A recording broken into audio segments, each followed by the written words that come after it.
right, everybody. This is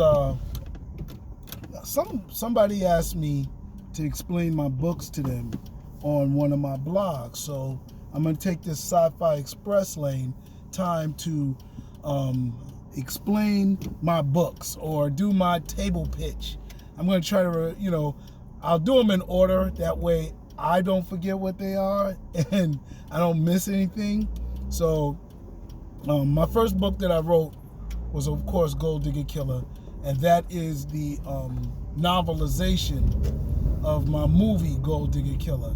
And Gold Digger Killer is like Foxy Brown, right?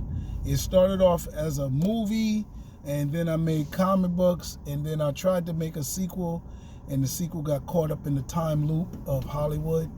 And I ended up just having to write it into a book, and I have plans to write the sequel into a book, but Gold Digger Killer's mad hood, and I didn't want to be a hood writer. I wanted to start using my imagination more, and started writing science fiction. So that's it. The next book I wrote was Thug Angel. Oh yeah, Thug Angel is like Blade meets Gargoyles. It's or Blade meets Man on Fire. And the cool thing about Thug Angel is that my last comic book, Fingernails, his daughter Annie is in Thug Angel Rebirth of a Gargoyle with him. And you get to see all of the glory and the whole Thug Angel Fingernails universe. All right. My next book is It Happened on Negro Mountain. My scariest book. Negro Mountain is like Amityville horror, urbanized. Yes, it's a real place. What's another question people ask me? It's got its name from 40 Acres and a Mule. Black people fought to have their own land and defended it, and the leader got killed in Negro Mountain, so they kind of named it Negro Mountain. I would say, like, don't go up in that mountain, some crazy Negroes up in there. And the same thing we did in Dominican Republic, same thing we did in Jamaica.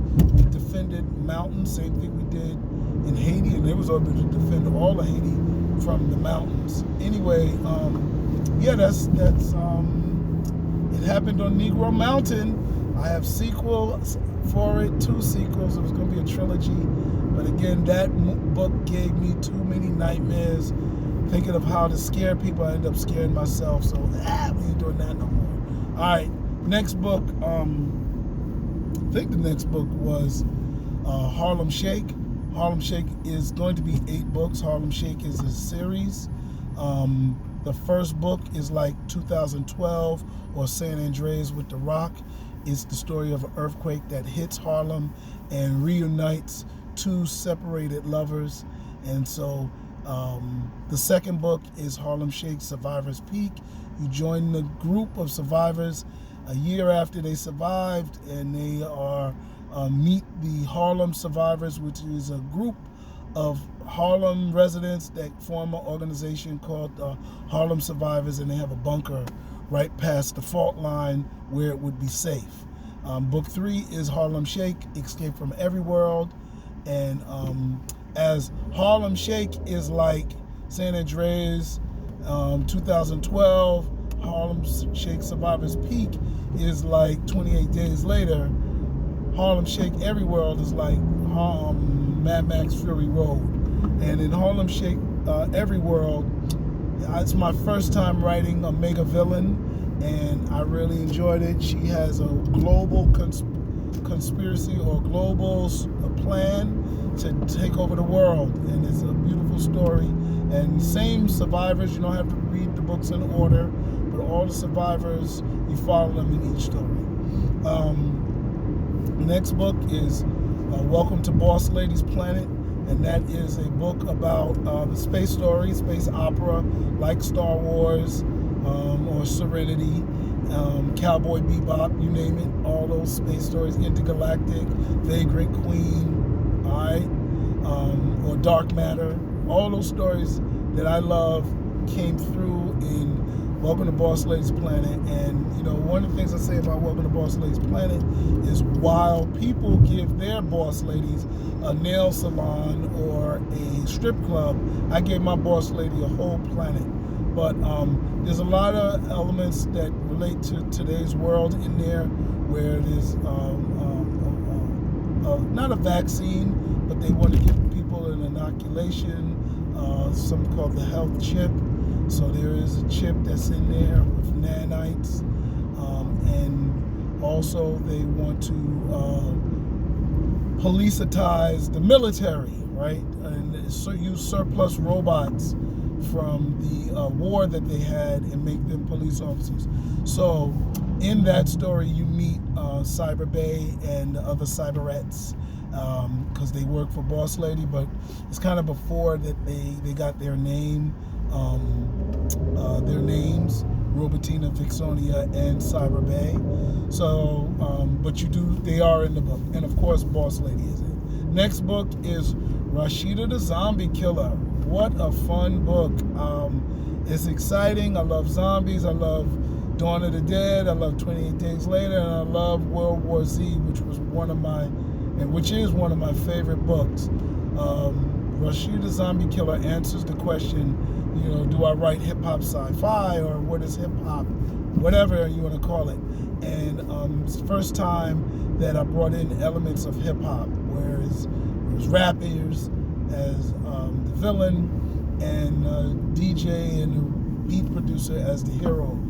In this story, they create a record called the Death Jam that when played turns people into zombies. And it's up to Rashida and her crew to stop the villain before he plays it for everybody in New York. And his plans is just to turn everybody in New York into zombies. All right, the next book. Oh man, trying to remember what my next book is. Sheesh, I know I got another book. I need to look at something. Anyway, I'm gonna go into my comic books, right? That's messed up. All right, so I did them all because I did them with Harlem Shake. All right, my first comic is Horror Streets Volume 1. It's got 5 stories in it, both Imani the Killers. So I made a sequel to Gold Digger Killer, the book, and it's a comic book. And Imani the Killer is in those books. Okay, in the Horror Streets Volume 1. Also, Horror Streets Volume 1 features behind-the-scenes shots from how we made the movie The Death Pledge. Has the backstory to Baba in there, and 3 of the short stories were told in the movie. Actually, two of them, right? 2 of them were told in the movie. Next book is Horror Streets Summer 2020, right? Horror Streets was supposed to be a prequel to 2 movies that I had coming out. And of course, 2020 came out. I made it in 2019, and COVID hit, changed everything. The movies are still on the shelf, but you have 2 good stories. One is a sequel to The Death Pledge featuring Baba, and that's called, wow, I don't even know, I forgot the name of it. Anyway, the Ku Klux Klan come to Baba's cemetery and start junk, and Baba has to handle things. The other stories don't let him get in your head. So stories really kind of dealing with mental illness, the mental trauma, not mental illness, but the trauma of racism, and dedicated to my mother's last boyfriend, who suffered immensely from racial experiences in his adolescent years, to the point where he probably couldn't be around white people 5 minutes without losing it, especially in an all-white environment. So that is Don't Let Him Get in Your Head. Next is The Twa Man. I don't even know if that's the next comic I made. Anyway, Twa Man, the Black Leprechaun, Black to Business.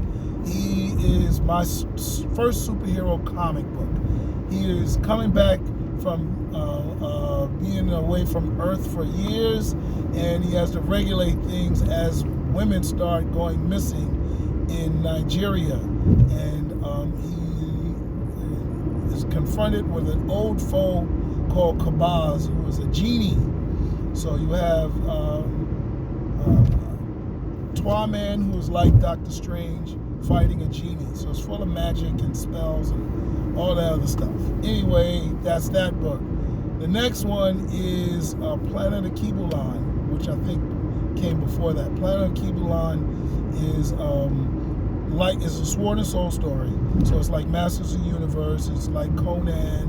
I really wanted to be bloody like Conan, so that's why I could pitch it. But Planet Akiba is the center for my multiverse. Everything that I'm doing when I bring my stories together is going to revolve around Planet Akiba. And Planet Akiba is the original name of Africa, or one of the names for Africa, and it's a stem cell planet. So all life in the universe comes from Planet Akiba, and Planet Akiba make sure that they have a culture, a way to relate and reproduce, and a way to take care of themselves with medical systems before the life forms are given a planet. And in this story, something has messed up that system, and also Planet Akiba has a barrier that makes it invisible, and something messes up that barrier. I haven't gotten into it in book 1. It's a 3-book series, so Planet Akiba is going to be a book 2 and a book 3, and then I'm going to keep writing it because people love it. It's still my highest supported Kickstarter. So it's a black planet, maybe that's why. The next one is Fingernails. Fingernails is an amazing story. It features Thug Angel's daughter, who is a gargoyle just like him, and she's clairvoyant. She can see and talk to ghosts. She can talk to cats and other life forms, and she starts an investigation agency to prove that all ghosts aren't bad. And her first case is called The Leprechaun's Gold. And so, and this is my first crossover story where I bring in Thug Angel, of course, her father, and the Twa Man. So it's an interesting story. It's my latest comic book. And that kind of rounds it out. You know, I'm going to go into pitching my movies because I started as a screenwriter. So my first story that I ever wrote that came out was called Holla If I Kill You, and that's about a comedian who has a fall from grace, and people start getting killed at the comedy club that he works at, and it was inspired by the late A.J. Johnson, who had a breakdown at Caroline's, and also some wild stuff that Chris Rock did to a comedian named Shucky Ducky on the set of Def Comedy Jam, which never aired. He said, Shucky Ducky, whack, whack. So anyway, all that inspired Holla If I Kill You. My second movie is Gold Digger Killer, which is my biggest and most well-received movie. It won 3 movie awards before I realized I could start lying and saying it didn't win an award, so I can get into more festivals. But Gold Digger Killer is about a girl who tries to rid the world of misogyny after she gets raped by her boyfriend. Anyway, it's an exciting Foxy Brown story, the one that's retold in my first book.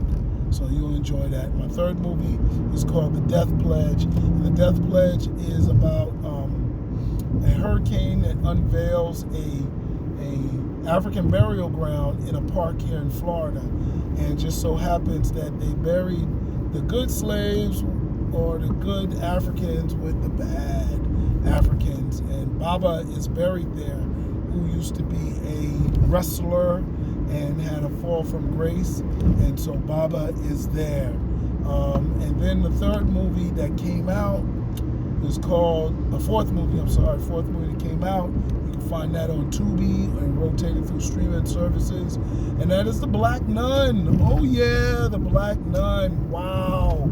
The Black Nun, I don't even know how to pitch it, but The Black Nun is a supernatural being that is respected and honored and worshipped as a deity in certain communities in Miami, and they put her figurine on the door. And this story is about a couple that come in and don't know that the Black Nun is a revered deity who's respected, and when they take off the emblem from her door, things go crazy. Oh my God. So those are all the products that I have that are done. 2 movies that I have in the can is one called Stay Out, which is the sequel or the follow-up to the comic book Don't Let Them Get in Your Head. It's a group of interracial couples driving through Central Florida. I'll leave it there because I don't know what the company's going to do. They may change the name again. Anyway, the other movie is called Conjuring Baba. Again, I don't know if that's going to change, but that's the sequel to The Death Pledge. As far as comic books coming out, I have a whole bunch of comic books that I'm working on that I ain't going to pitch now. But the one I will tell you about is my next Kickstarter, which is Cyberfunk Streets. And it features a short story from Cyber Bay and the Cyberettes, and 3 other stories set in the future. It was loosely called The Future of Sex, but now we changed it to Cyberfunk. I changed it to Cyberfunk Streets, and it tells 3 stories of futuristic sexual scenarios. One is the impact of virtual dating and virtual relations. The other one is the future of plastic surgery, and the other one is the impact of love robots on human sex. So that's that. That's my table pitch. I'm out. Jeff Carroll. Like, subscribe, question, send me questions. In the links, you'll find ways to buy all of my products. All right, out.